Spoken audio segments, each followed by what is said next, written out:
యేసు రక్తమే జయం, యేసు రక్తమే జయం, యేసు రక్తమే జయం, యేసు రక్తమే జయం, యేసు రక్తమే జయం. హల్లెలూయా.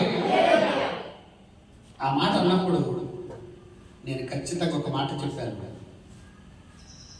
నన్ను దేవుడు కదా పిలిచింది, మనిషి కాదు కదా అని ఒకరోజు చాలా బాధపడ్డాను. అంటే నేను ఒకసారి కాదు, నేను యాక్చువల్గా నేను అసలు ఆ మాట అనకూడదు, కానీ ఆ మాట అనేసి 4-5 సార్లు ఆ మాట అన్నాను. నేను సేవ మానేస్తాను, నేను సేవ మానేస్తాను, నేను సేవ మానేస్తాను, నా వల్ల కాదు, నా వల్ల కాదు, నా వల్ల కాదు అన్న. కానీ దేవుడు ఒక మాట చెప్పాడు, ఏమన్నాడు తెలుసా? నువ్వు సేవ మానేయటానికైనా నేను ఎంత దూరం తీసుకొచ్చింది అన్నాడు. గట్టిగా చెప్పడం. హల్లెలూయా. ఇన్ని 7 సంవత్సరాలు నీకు శ్రమ రాలేదా? నీకు ఇబ్బందులు రాలేదా? ఆ శ్రమలో నేను లేనా? ఇబ్బందుల్లో లేనా? ఇరుకులో లేనా? ఈరోజు సేవ మానేటువంటి ఈ కళ్యాణ పట్టణంలో నేను నిన్ను వాడుకోవట్లేదా అని అనేసరికి గుండెలు గర్విస్తాను. వాస్తవంగా నేను గర్వంగా ఫీల్ అయ్యేది ఏంటో తెలుసా?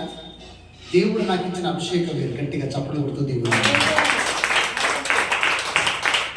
హల్లెలూయా, హల్లెలూయా. చాలా మంది మందిరానికి వచ్చి చాలా మంది ఆగిపోయారు, కానీ వాళ్ళు ఎందుకు ఆగిపోయారు కూడా ఇప్పుడు కూడా నాకు తెలియదు.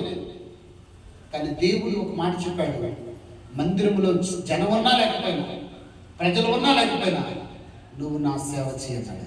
దేవుడికి స్తోత్రం. హల్లెలూయా. 2023 సంవత్సరంలో జుజ్జూరులో పరిచయం ప్రారంభించినప్పుడు చాలా మంది అసలు ఆ స్థలంలో ఉన్న ప్రార్థనా స్థలానికి వచ్చేవాడు కాదు. ఇక్కడున్న మన కుమారి శిష్యులు కూడా మన దగ్గరకు అప్పుడు రాలే, కానీ చూస్తూ ఉండేది. నేను అంటాం, మైకులు పెట్టుకోవటం, లైట్లు కట్టుకోవటం, డ్రమ్ వాయించడం. ఏంటిది? ఒక్కొక్కసారి ఎవరు వచ్చేవాళ్ళు కాదు. మాది యాక్సిస్ ఉండేది. యాక్సిస్ అనకాల మామూలుగా టైర్ కట్టేమండి, దాన్ని కట్టేసి మామూలుగా డ్యూటీ స్టార్ట్ చేసుకొని వెళ్ళిపోయాం. అక్కడ చెప్పటం, మళ్ళీ పెట్టడం, మళ్ళీ తీసుకురావటం మొత్తం నేను. కానీ దేవుని మహాకృపను బట్టి 2023 సంవత్సరంలో ఎవరు అలా 2024 సంవత్సరంలో నుండి దేవుడు గొప్ప పరిచయం జరిగించడానికి దేవుడు కృప చూపించాడు. ఈ రోజున 30 మంది చుట్టూరులో ప్రార్థన స్థానికి వస్తున్నారు. దేవుడికి స్తోత్రం. హల్లెలూయా. సేవకుడు అంటే పరిచారకుడు, సేవకుడు అంటే సేవ చేసేవాడు, సేవకుడు అంటే తగ్గించుకునేవాడు, సేవకుడు అంటే దేవుని యొక్క మాట ప్రకారం నిలబడేవాడు, సేవకుడు అంటే దేవుడు ఏది చెప్పమంటే చెప్పేవాడు, దేవుడు చెప్పేవాడు కాదు సేవకుడు. ఈ రోజున సేవ విపరీతమైనటువంటి విధానంలో వెళుతూ ఉంది. కానీ నేను ఎవరి విషయంలో నేను మాట్లాడను, కానీ నేను నా దేవునికి నమ్మకమైనటువంటి సేవ చేస్తూ ఉన్నానా? నేను నా దేవుడు చెప్పిన విధంగా నడుచుకుంటూ ఉన్నానా? నేను నా దేవుడు చెప్పిన ఆజ్ఞల ప్రకారం నడుచుకుంటూ ఉన్నానా?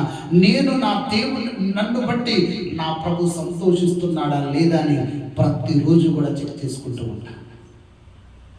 హల్లెలూయా, హల్లెలూయా. సేవ చావోరే. ఏంటిది సేవ అంటే? నల్లకోటు బాగానే ఉంటుంది, షర్టు బాగానే ఉంటుంది, దాని లోపల బన్నీ చినిగిపోయి రంధ్రాలు. ఎందుకని? మా జీవితంలో మా సమస్యలు ఏదైనా కూడా ఒక విశ్వాసం వచ్చి వాళ్ళ బాధలు చెప్తే మేము ప్రార్థన చేస్తాం, దేవుడు కార్యం చేస్తాడు. కానీ అదే మాకు బాధలు వస్తే, అదే మాకు ఇబ్బందులు వస్తే, అదే మాకు ఇరుకులు వస్తే, అదే మాకు సమస్యలు వస్తే మేము ఎవరితో చెప్పుకుంటాం? హల్లెలూయా, హల్లెలూయా. దేవుని బిడ్డగా చెప్తూ ఉన్నా, దేవుడు నాకు ఇచ్చినటువంటి కృప ఈ రోజున మీ ముందు నిలబడి సేవకునిగా ఉండే కృపను దేవుడు నాకు అనుగ్రహించాడు. గట్టిగా చెప్పండి. హల్లెలూయా, హల్లెలూయా. ఈ సేవను పాడు చేయాలని దుష్టుడు ఎన్నో రకాలుగా ప్రయత్నించాడు. సేవలోకి వచ్చిన మొదటి రోజు నుండి ఒక పాస్టర్ గారు ఏమన్నారో తెలుసా? కంచెంచల్లో నీకు చుట్టాలు ఉన్నారన్నారు, నాకు లేరన్నారు. స్నేహితులు ఉన్నారన్నారు, నాకు లేరన్నారు. బంధువులు ఉన్నారన్నారు, నాకు లేరన్నారు. మరి ఇక్కడ వచ్చి అలా సేవ చేస్తావు? ఇక్కడ నువ్వు సేవ పెడితే, నువ్వు మందిరం ప్రారంభిస్తే ఎవరు నీ మందిరానికి వస్తారని అడిగాడు.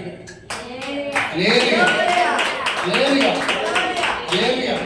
యేసు రక్తమే జయం, యేసు రక్తమే జయం, యేసు రక్తమే జయం, యేసు రక్తమే జయం.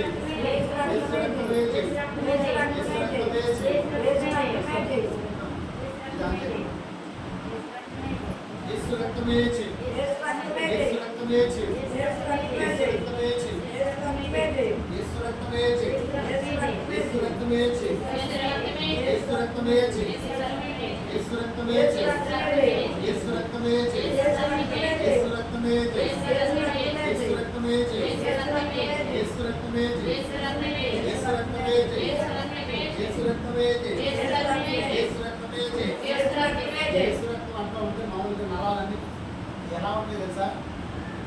శక్తులు పెడిపోయిన నరాలన్నీ కూడా లేవు. మరి ఆ యేసు రక్తం అంటారు కష్టమైపోతున్నాం. యేసు రక్తమే చేయి, యేసు రక్తమే చేయి, యేసు రక్తమే చేయి, యేసు రక్తమే చేయి, యేసు రక్తమే చేయి, యేసు రక్తమే చేయి, యేసు రక్తమే చేయి, యేసు రక్తమే చేయి,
నామములో ప్రార్థన చేసిన పెట్టుకుంటూ ఉన్నాము తండ్రి. ఆ సేవకుడు అన్న మాటకి నేను బాధపడలేదు, కానీ నా ప్రభు ఏంటో నాకు తెలుసు కాబట్టి ఆ సేవకుడితో ఒక మాట చెప్పాను. నా ప్రభు నన్ను పిలిచాడు. హల్లెలూయా, హల్లెలూయా.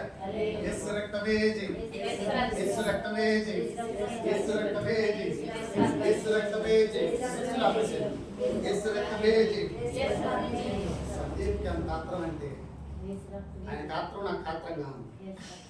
దేవుడికి స్తోత్రం. ఆ బాక్స్ కూడా లోపల పెట్టేశాడు గాత్రం. హల్లెలూయా. యేసు రక్తమే జై, యేసు రక్తమే జై, యేసు రక్తమే జై, యేసు రక్తమే జై, యేసు రక్తమే జై, యేసు రక్తమే జై, యేసు రక్తమే జై,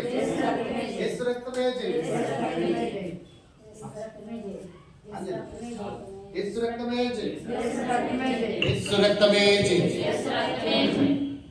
ఆ సేవకుడు ఎప్పుడైతే చెప్పాడో ఆ మాటకి నేను మాట ఏంటి తెలుసా? నా ప్రభు ఏంటో నాకు తెలుసు, ఆయనే ఆత్మ తీసుకొస్తాడు. కానీ విచిత్రమైన సంగతి ఏంటి తెలుసా?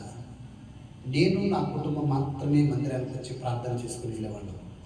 ఒక్క ఆత్మ కూడా వచ్చేది కాదు. కానీ ఆదివారం కూడా శుక్రవారం ఆదివారం అలాగే వస్తున్న సమయంలో దేవుడు ఉచితమైనటువంటి కృపను బట్టి ఈ రోజున అనేకమైనటువంటి ఆత్మలు ఇవ్వడానికి దేవుడు కృప చూపించాడు.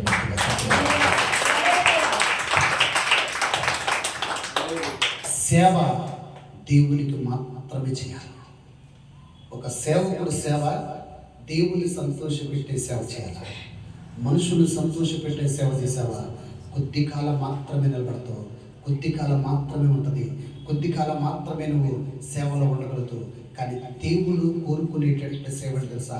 జీవితకాలం అంతా కూడా ఆయన సేవకుని గురి కలిగి ఉంటాడు కాబట్టి, ఒక బాధ్యత కలిగి ఉంటాడు కాబట్టి, ఆయన ఏదైతే తన ప్రణాళికలో సేవకుని ఏ విధంగా వాడుకోవాలని ఆశపడతాడో అంత గొప్ప పరిచర్య చేయడానికి సేవకుని ఫస్ట్ నుండి కూడా ఇబ్బందులు పెడతారు, ఇరుకులు పెడతారు, సమస్యలు వస్తాయి, అన్నీ వస్తాయి.